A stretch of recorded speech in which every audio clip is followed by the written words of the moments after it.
Les amis, bienvenue dans une nouvelle vidéo que vous m'avez énormément demandé sur YouTube. C'est tout simplement le voyage aux États-Unis que j'ai réalisé avec Monsieur Sébastien qui me fait l'honneur d'être avec moi pour la première fois sur ma chaîne YouTube. Bienvenue Seb. Merci Mathieu.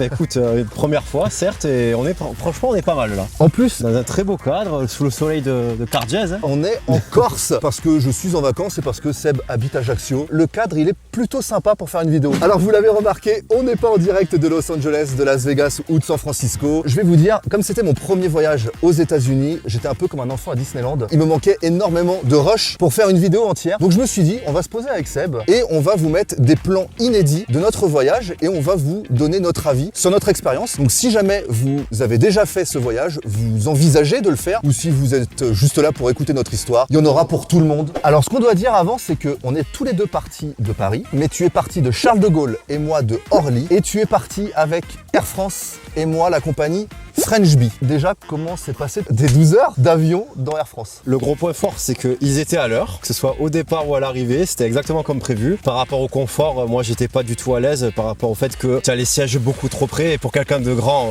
comme moi ou comme toi encore pire, c'est juste affreux. Et après moi je suis quelqu'un qui n'arrive pas à dormir si tu n'es pas allongé sur un matelas avec une couverture pareil. C'est compliqué. Donc du coup je n'ai pas dormi une seule seconde, mais c'est faisable. French Bee, c'est une compagnie de long courrier low cost. Et le confort, c'était un peu raide, mais bon, on va dire que c'était un peu long aussi, quoi. 12 heures dans n'importe quel avion, en classe économique, je pense que c'est long pour n'importe quelle compagnie. C'est parti tout de suite avec notre première destination qui est Los Angeles. LA.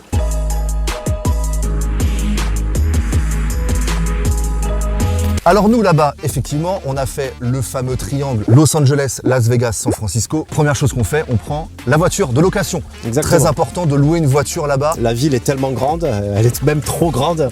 On a même vu qu'elle faisait 10 fois la taille de Paris en superficie. C'est énorme. On a roulé presque 100 km, on était encore Exactement. à Los Angeles. Exactement. Ce qui m'a interpellé personnellement, c'est le nombre de belles voitures qu'il y en ait. C'est une chose, c'est une grande ville, mais là, il y en avait beaucoup. Tout le temps.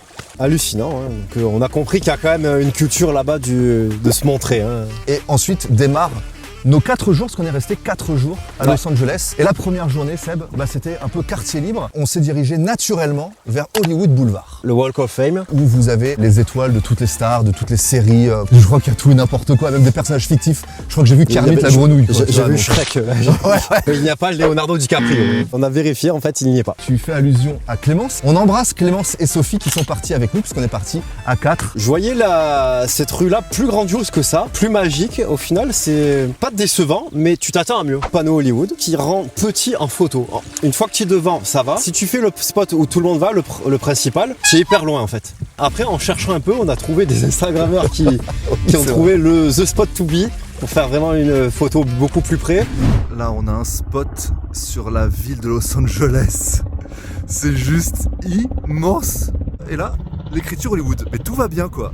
On a fait tout ce qui est connu, en fait, à Los Angeles. Donc, on s'est dirigé ensuite vers Beverly Hills. Des palmiers qui faisaient 40 mètres de haut. C'est ça. Ce qui est impressionnant aussi, que ce soit dans tout Los Angeles, d'ailleurs, que pas qu'à Beverly Hills, c'est le nombre de palmiers qu'il y a. Oui, et vrai, on avait regardé, il y en a en tout 75 000. C'est vrai, j'ignorais. Les rues sont magnifiques, les villas, c'est à voir, hein, vraiment. C'est clair, et c'est un endroit où j'aurais bien aimé habiter, mais je crois que j'ai pas les moyens. Le deuxième jour, et quel jour? Universal Studios. C'est un incontournable. C'était un lundi, hein. Donc là on a eu la chance de même faire plusieurs attractions plusieurs fois. Tu rentres dans le monde des films, c'est des attractions que t'as pas en Europe, donc c'était quelque chose à faire. Et là-bas, c'est immersion totale dans le monde du cinéma. C'est-à-dire Transformers, c'est-à-dire Harry Potter, Jurassic Park, les Simpsons, donc bref. Spectacle de Waterworld. Le spectacle de Waterworld, où il y a carrément un avion. Un hydravion qui vient atterrir dans une piscine.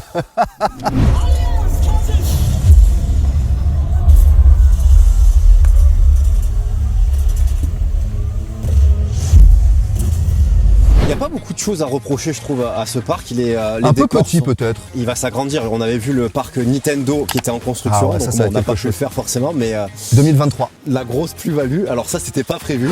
Mais comment j'ai pu oublier ça? On a fait l'attraction Studio Tour. Et du coup, on passe vraiment à côté des vrais studios de cinéma. La grâce nous est tombée dessus ce jour-là. On passe derrière un hangar pourri, quoi. L'animatrice qui dit bonjour à Chris Pratt. Qui est, pour ceux qui l'ignorent, l'acteur principal principal de Jurassic World. Et ou les encore gardiens de la galaxie. Et d'un coup, toute la foule qui commence à crier, on regarde, mais non, il est là. Donc ça fait pas partie de l'attraction. Mais ça, c'est des choses qui sont pas du tout prévues et qui doivent arriver rarement, je pense quand même. Hein, parce que ça nous a fait plaisir sur le moment. Et après, voilà. C'était la cerise sur un gâteau qui était déjà bien garni quand même. C'est ça. Le troisième jour à Los Angeles, évidemment, là, on a fait les plages avec Venice Beach, Santa Monica, Rodeo Drive aussi. Venice Beach que j'ai pas forcément kiffé parce qu'il y avait énormément de vent. Peut-être à une autre période de l'année, franchement, j'imagine un truc beaucoup plus animé, Ouais, je beaucoup pense plus aussi, ouais. dynamique, avec des artistes dans la rue, avec des matchs de basket des jeunes de la ville, Ouais, c'est ça. des gens en train de courir. Là, il y avait pas personne, mais c'était mort, quoi. On avait Santa Monica qui est la chose absolument à faire. Moi, c'est dans ce quartier-là que j'ai vraiment reconnu GTA V en fait. Avec la jetée, la grande roue, mais c'est exactement ça. Les gens qui ont joué à GTA, oui, c'est Los Angeles. Quoi. Ah oui, C'est ils savent de quoi on parle. Hein. des grandes plages avec la cabane, alerte à Malibu, enfin tu vois, ça fait où vous retrouvez un petit peu tout le monde quoi. Quand il fait beau, je pense que c'est the place to be. Oui, un petit peu.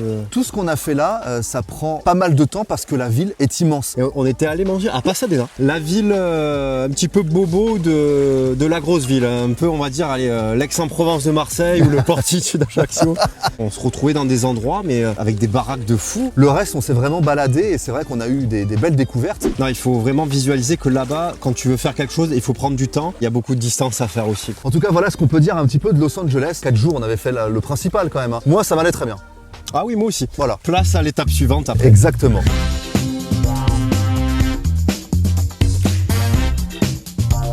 Donc, on n'allait pas directement à Las Vegas, on Non. a fait des petits arrêts dans des villes-étapes, juste pour dormir. À noter qu'on a fait une petite halte dans un village fantôme, Ghost Town, qui Oui, s'appelle Calico. C'est un village western qui est désormais fantôme. qui est devenu une sorte de musée. Hein. Ouais, Alors, il y a c'est une ça, entrée c'est ça. payante. Oh là là,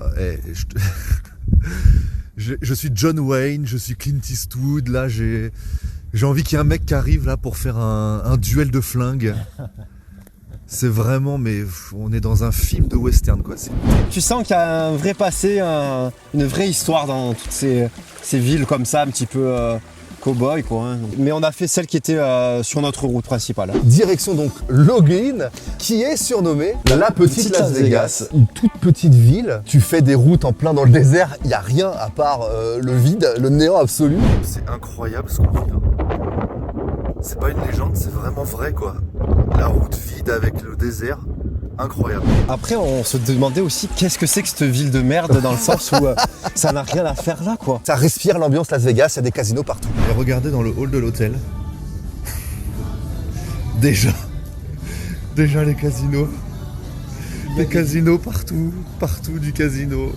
C'est plus l'ambiance fan de Los Angeles. On ressent une sorte de une Amérique complètement républicaine, coupée du monde, C'est clair. en dehors de la réalité quoi. Et ensuite, on a juste dormi et on est reparti et on a pris la fameuse route 66. Exactement. Je l'ai embrassé, vidéo à l'appui. Mes amis, petite vidéo historique pour le coup, puisque je suis sur la route 66, la vraie, l'officielle, et derrière, le Grand Canyon qu'on va longer, qu'on longe justement pour arriver jusqu'à l'entrée. Je vais immortaliser cette route, regardez, interminable.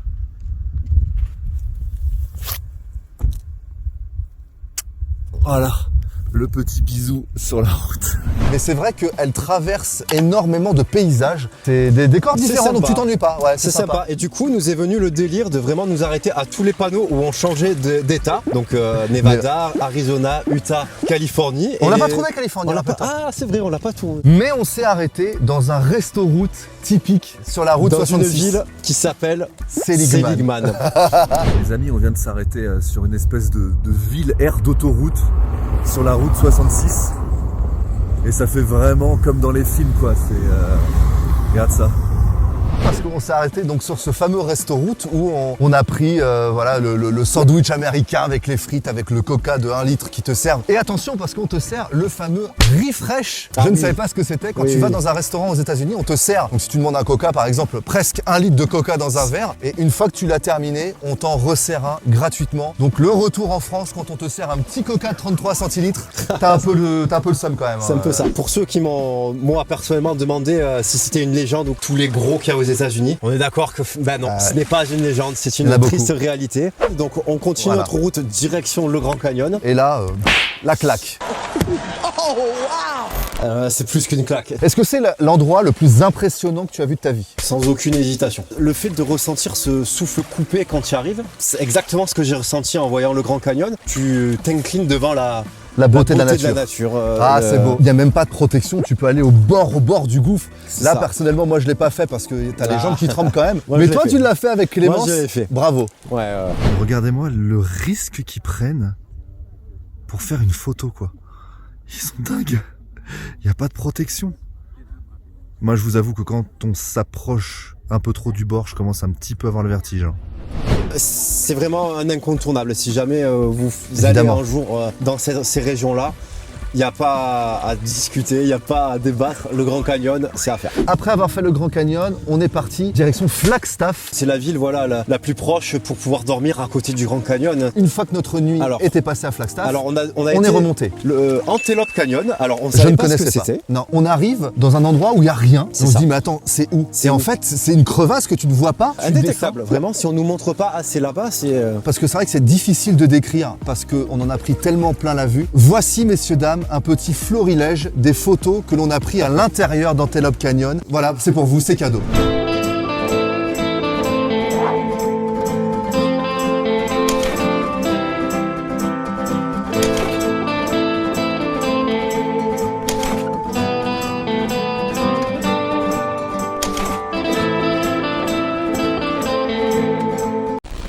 Aucune modification sur ces photos. C'est vraiment tel qu'on les a prises. Elles sont vraiment comme ça. On s'est arrêté quand même dormir dans la petite ville de Kanab. Dans l'Utah, ville qu'on a beaucoup appréciée. Ouais. Les paysages qu'on voit dans Bip Bip et Coyote, quoi. C'est... On était tellement excités on pensait à Las Vegas. C'était Las Vegas le prochain arrêt et il y avait 4 heures de route. C'est la première fois que j'ai un changement d'horaire. Dans le même pays. Du coup, on gagne 1 heure, on arrive à midi là-bas. Donc on est arrivé à Las Vegas, il faisait jour, on n'avait pas encore la nuit avec tous les éclairages. On est d'accord, c'est un désastre écologique et moral.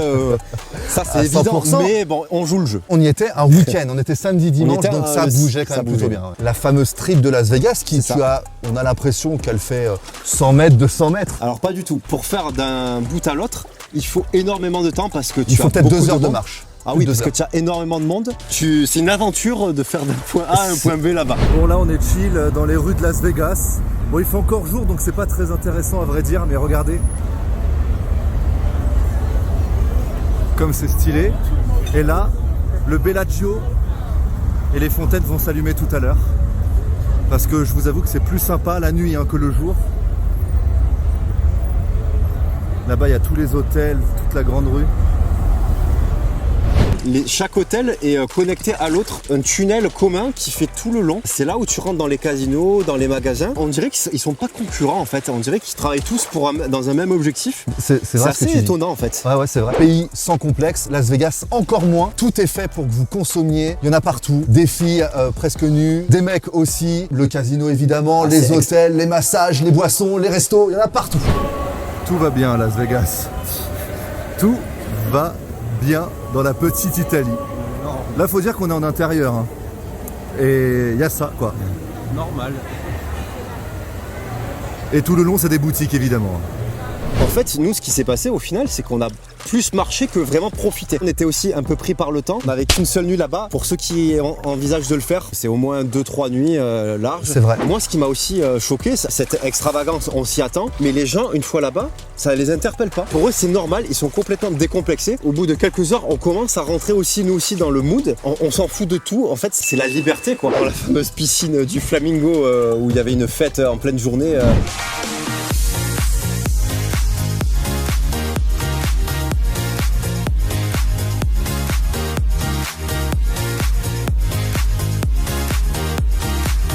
Venez comme vous êtes et amusez-vous. Et lâchez vos dollars. Amusez-vous et je vous avoue, ça fait du bien en fait de ressentir ça. C'est vrai que ça fait du bien. Tu te lâches quoi. Eux aussi ça bouffe beaucoup d'énergie. La chaleur, le monde, c'est même pas une grande ville où on a fait plusieurs quartiers, c'est une rue. On a eu de la chance aussi que notre hôtel était le Harrah's Hotel en plein milieu de la strip. Voilà, on était quand même plutôt bien placés. On a été joué au Bellagio et on a vu les fameuses fontaines du Bellagio qui étaient synchronisées avec Michael Jackson, ton idole. Avec Billie Jean de Michael Jackson.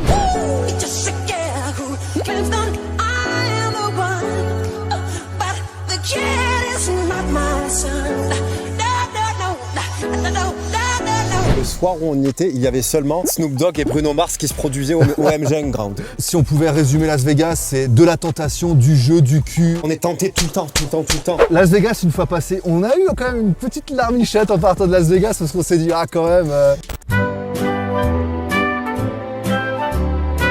Alors, on part de Las Vegas, il devait être quoi, 20h, 4 heures de route, donc de nuit avec la fatigue, je commence à appuyer un peu sur le champignon. Arrivé à quoi, à 5 minutes de la destination. Une voiture de flic. Une voiture de flic juste derrière moi, avec la sirène et tout, qui fait appel de phare. Et je me rends compte assez rapidement que c'est pour moi, et je comprends de suite. Mais je roulais pas non plus excessivement, c'était peut-être voilà, 10 miles de plus.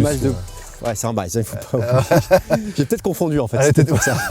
C'est un shérif de la Californie qui commence à se présenter d'abord. J'ai eu peur carrément qu'il me fasse sortir la voiture, les mains sur le pare-choc. On était dans un film. Ouais. Les menottes et tout. J'ai eu peur de. Voilà. J'ai joué vraiment le français tout con qui est perdu et ça a marché.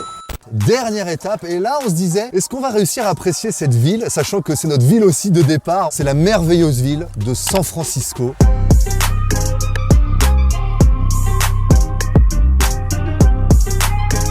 On avait l'impression de voir New York, mais New York sur la côte ouest. Ouais. C'est assez étrange. C'est pas celle que j'ai préférée paradoxalement, mais je reconnais qu'il y a une âme qu'on retrouve pas ailleurs. Vous savez, les routes qui montent et qui descendent, San Francisco, c'est exactement ça. C'est pas une légende, elles y sont vraiment partout. Franchement, c'est hyper beau. Hein. Mais regardez comme c'est raide. C'est hallucinant. À pied, ça tue les jambes. On est arrivé et on s'est baladé dans les rues et on s'est retrouvé devant la fameuse rue en zigzag qui peut se prendre que de haut en bas par les automobilistes. Et c'est assez étrange, ça fait un petit balai comme ça. Et le lendemain, donc, on avait pris la journée pour faire Alcatraz. C'est ça. Donc il y a un bateau à prendre. Mais au final, j'ai trouvé ça hyper intéressant. Il y a un côté où il y a une histoire, il y a quelque chose qui s'est passé là-bas. C'est vrai, et du coup c'était une atmosphère particulière. Ouais. En plus, c'est situé, vous prenez le bateau sur Fisherman Wharf, notre action touristique aussi, et ensuite vous pouvez vous diriger vers Pier 39, je vais le dire à la française. Ça ressemble comme si c'était une sorte de parc d'attractions, mais en fait pas du tout, c'est juste un endroit où il y a des restaurants, où il y a des boutiques de souvenirs. Mais cette rue, c'est une rue qu'on retrouve dans les parcs d'attractions. C'est incroyable. J'adore ça, j'adore cette rue, j'adore cette ville. La vie quand même aussi chère là-bas. Hein. Il faut... San Francisco, ouais, c'est un petit peu plus en général, hein, même. Hein. C'est pas donné quoi. Les dollars partent vraiment vite. Pour tous ceux qui m'ont demandé de ramener des habits, je sais pas d'où vient cette légende, mais en fait, c'est pas vrai. Hein. On fait pas d'affaires là-bas. Non. Vraiment. Et tu termines après avec les phoques. Qui viennent bronzer sur le petit ponton là. Et ensuite on est allé au Golden Gate en voiture. Donc...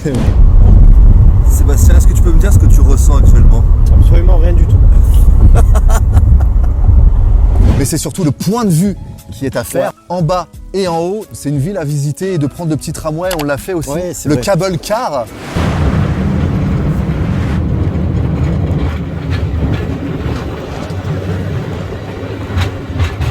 Ça nous a permis de traverser un peu San Francisco et c'est à faire aussi, c'est une attraction incontournable de la ville. On a fait un voyage qui peut paraître pas très original, un petit peu cliché, mais je sais pas, dans mon... Mais on a vu la vraie... C'est ce que je voulais faire depuis toujours, depuis petit, c'est ça et New York, voilà, c'est ce qui me parle. On marche là parce qu'on avait le cucu un peu mouillé, je vous avoue, et les méduses qui commencent à arriver, du coup on s'est dit allez on va marcher pour la conclusion. Faites ce voyage qui est juste incroyable. Ça nous a coûté combien Seb en tout à peu près? Tout compris 3005 moi j'ai calculé. Voilà, en gros moi tout le long du séjour j'étais dans un film et c'est ce que je recherchais et j'ai vu la vraie Amérique, les vrais USA, c'est là-bas qu'on le voit. Et en tout cas nous, on a vraiment kiffé. Complètement. Les amis, je suis arrivé dans ma ville où je fais escale de 15 heures. Bienvenue et welcome à New York City. Et on a des écrans, hein, j'étais pas prêt. Hein. Pose-moi des questions, j'y répondrai avec grand plaisir dans les commentaires. Abonne-toi et puis on se dit à la prochaine sur YouTube. Salut Seb. Salut à tous. Ciao.